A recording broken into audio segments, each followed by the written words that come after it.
Olá, tudo jóia? Aqui é a professora Ana Grazielli e estamos em mais uma videoaula da nossa disciplina de elaboração e análise de projetos.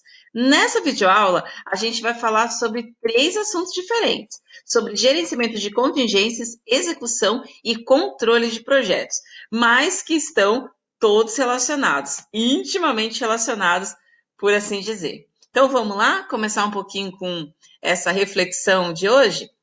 Bom, primeiro, né, a gente coloca aí algumas definições. Eu acho importante a gente tratar um pouco sobre isso antes de partir para algumas aplicações mais práticas disso que a gente está falando. Quando a gente lembra, né, lá nas nossas primeiras videoaulas sobre gerenciamento de projetos, a gente vê que isso é um processo que acontece durante o projeto inteiro, desde a sua concepção lá no início até a entrega lá no final. Então, esse gerenciamento ele é feito através de alguns mecanismos, e o mecanismo de controle é o principal destes. Então, quando a gente fala de controlar, a gente está falando de acompanhamento. Mas a gente acompanha o quê? As atividades que são realizadas dentro do projeto. Então, antes da gente pensar em controle e depois em contingenciamento, a gente precisa pensar primeiro no que é a execução. E aí, nós vamos definir dessa forma, que a execução das atividades do projeto consiste em completar o trabalho, ou seja, a gente fazer acontecer, realizar todas as atividades de acordo com aquilo que foi especificado lá atrás no nosso termo de abertura de projeto e nos documentos posteriores que foram sendo preenchidos. A EAP, o plano de trabalho, né? O pacote de trabalho, tudo isso está descrevendo para a gente o que precisa ser feito para o projeto acontecer.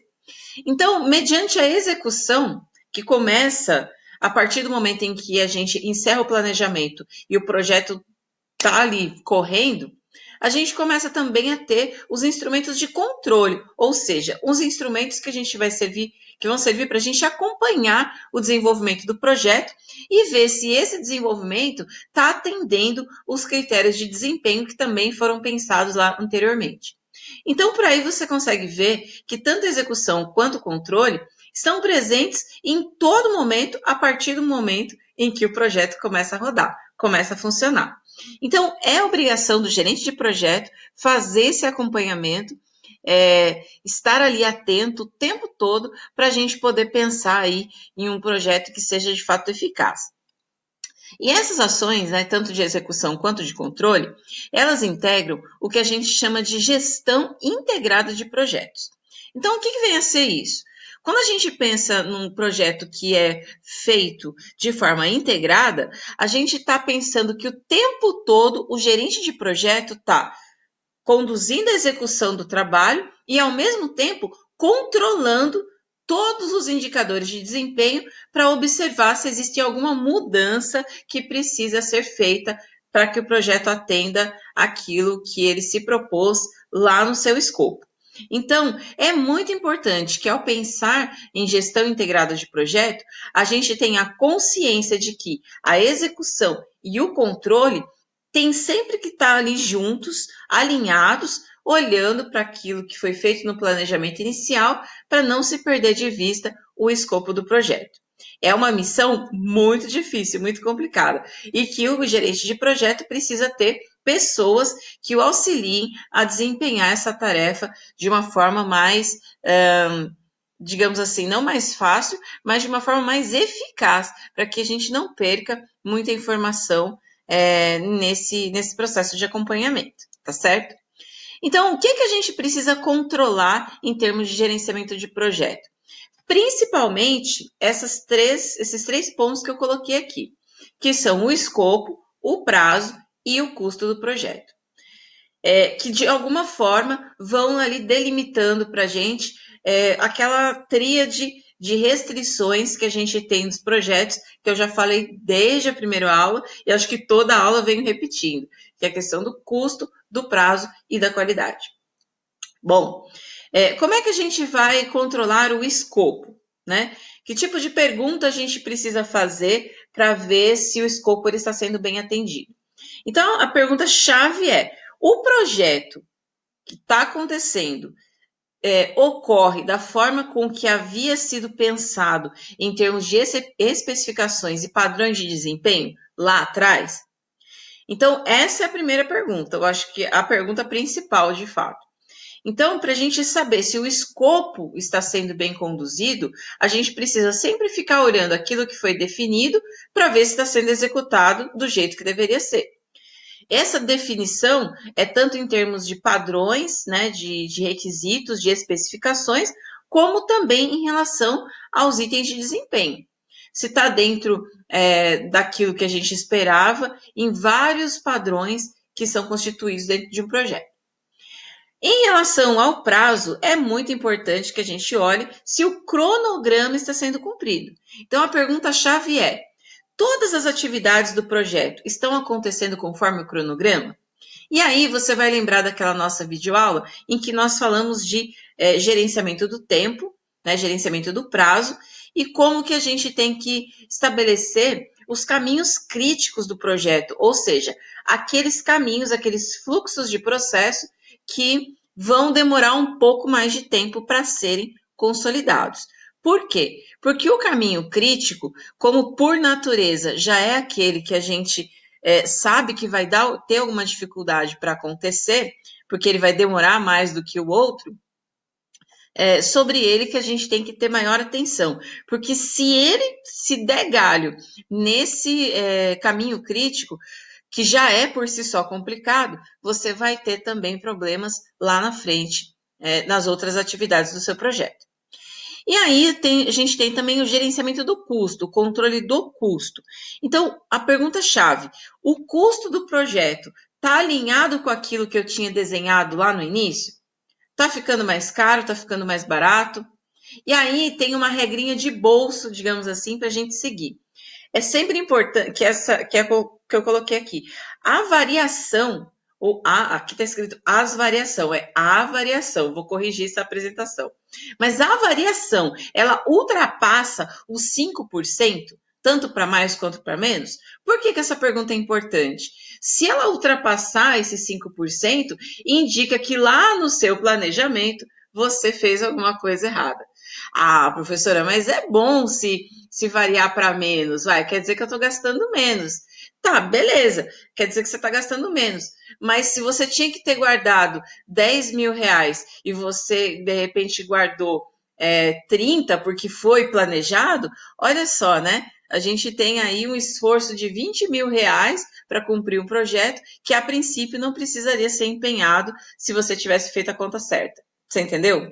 Então, é muito importante a gente fazer o planejamento bem feitinho para depois, na hora de fazer o controle, não ter esses escapes aí que a gente está comentando, tanto em escopo, quanto prazo, quanto no custo, tá bom?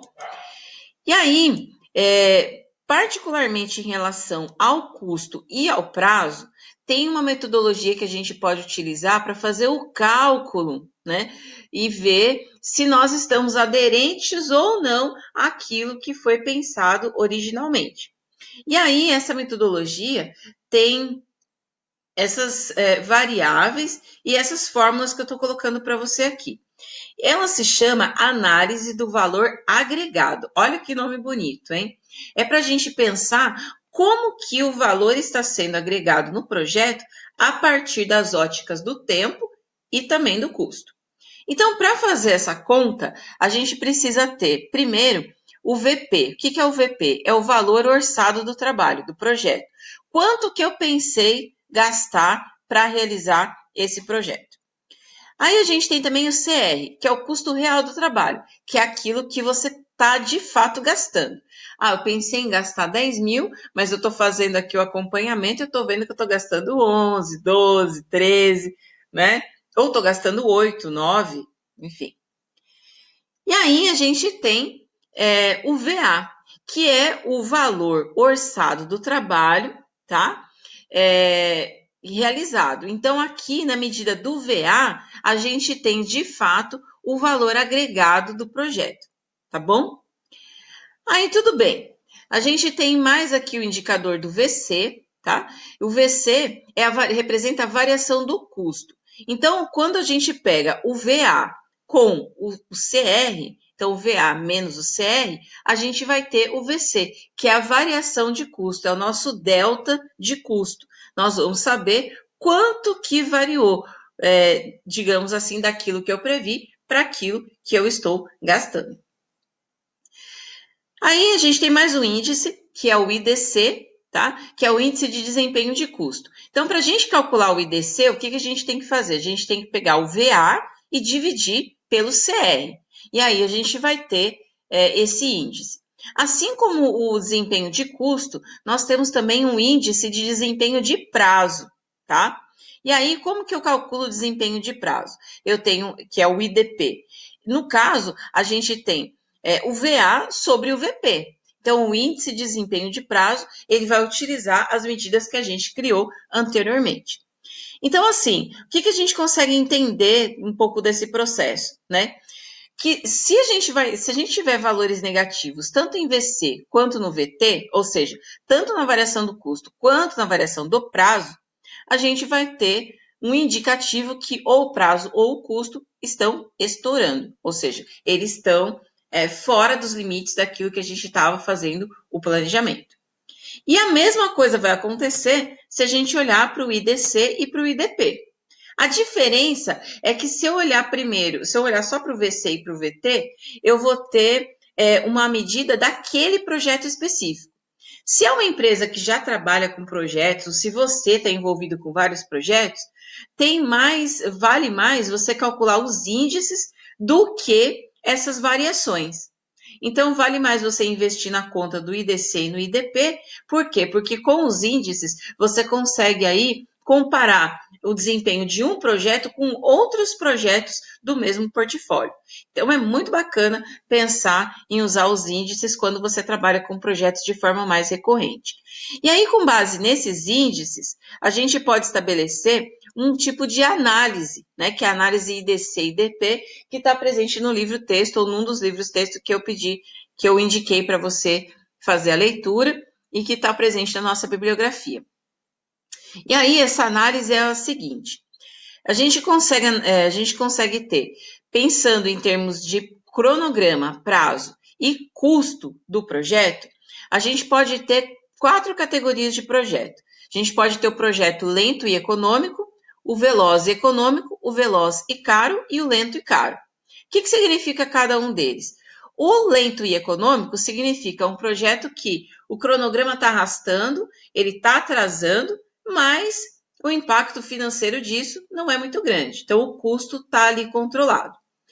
No veloz e econômico, a gente tem um projeto que o cronograma está, de alguma forma, andando muito bem, ou está até adiantado, e, ao mesmo tempo, o custo também está dentro daquilo que a gente esperava. Ele não está variando tanto assim. Ou melhor, o índice não está variando tanto assim. No projeto Veloz e Caro, a gente tem projetos que o cronograma está super bem, só que o custo está estourando, tá? E no projeto Lento e Caro, a gente tem o projeto que, além de estar andando devagar, né? Tá ali nos passinhos da tartaruga, também está custando muito caro. Então, é de fato o projeto que a gente não quer. Se a gente pudesse, a gente estaria com todos os projetos aqui dentro do Veloz e Econômico. Mas o fato é que muitas vezes a gente tem que lidar com as outras situações. E aí, para facilitar a classificação, como é que a gente vai dizer como cada um desses projetos está colocado? Através dos valores dos índices do IDC e do IDP. Então, por exemplo, nessa situação do veloz e econômico, que é a situação desejável para todos os projetos, para caracterizar o projeto como veloz e econômico, o nosso IDC e o nosso IDP, eles têm que ser maiores que 1. Se eles forem menores que 1, os dois forem menores que 1, a gente vai ter o contrário, a gente vai ter o projeto lento e caro. Ó. Aqui está faltando uma letrinha. IDC menor que 1 e o IDP menor que 1 também, tá certo? Então, essa é uma análise bacana da gente pensar em fazer, porque nos ajuda a entender melhor o desempenho do projeto, enquanto principalmente essas variáveis de custo e de prazo também. Vou fazer um outro vídeo para a gente continuar falando agora sobre contingências, que é o reflexo do nosso controle de escopo, de custo e de prazo. Então, me acompanhe no próximo vídeo para a gente voltar a falar também. Até mais!